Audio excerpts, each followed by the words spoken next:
ஆறாரோ பாடக்கூட ஆளில்லா பச்சிளம் குழந்தையின் நிலையை போன்றிருந்த இந்த குட்டி யானையின் வாழ்வுதான் இத்தனை சுருக்கமாக முடிந்துவிடும் என யாரும் நினைக்கவில்லை. கோவை மாவட்டம் மருதமலை வனப்பகுதியில் 4 மாதமே ஆன குட்டியுடன் மயங்கிய நிலையில் கடந்த மாதம் 30ஆம் தேதி தாய் யானை ஒன்று மீட்கப்பட்டது. உடல்நலம் பாதிக்கப்பட்ட யானையை காப்பாற்ற ஒரு பக்கம் மருத்துவர்கள் குழு போராட, தாயை தட்டி எழுப்ப குட்டியும் பாச போராட்டம் நடத்தியது.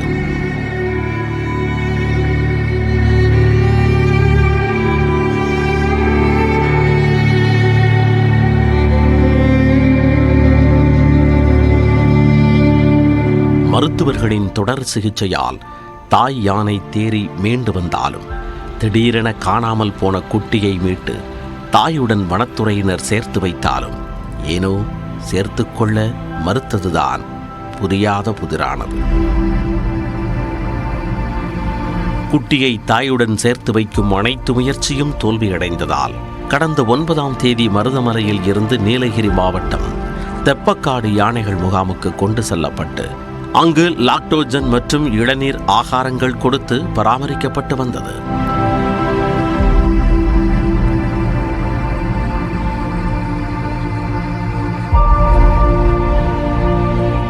இந்த நிலையில்தான் தாயை பிரிந்த யானைக்குட்டி உடல்நலம் சரியில்லாமல் பாதிக்கப்பட்டது. குட்டிக்கு தொடர்ந்து சிகிச்சை அளித்து வந்த நிலையில் இரவு 8:45 மணி அளவில் உயிரிழந்ததாக வனத்துறை தெரிவித்துள்ளது. கடந்த 9ஆம் தேதி முதல் 19 நாட்கள் தெப்பக்காடு முகாமில் பராமரிக்கப்பட்டு வந்த யானைக்குட்டியின் மரணம் சோகத்தை ஏற்படுத்தி உள்ளது. இன்று உடற்கூறாய்வு செய்யப்பட்டு உடல் அடக்கம் செய்யப்பட உள்ளது.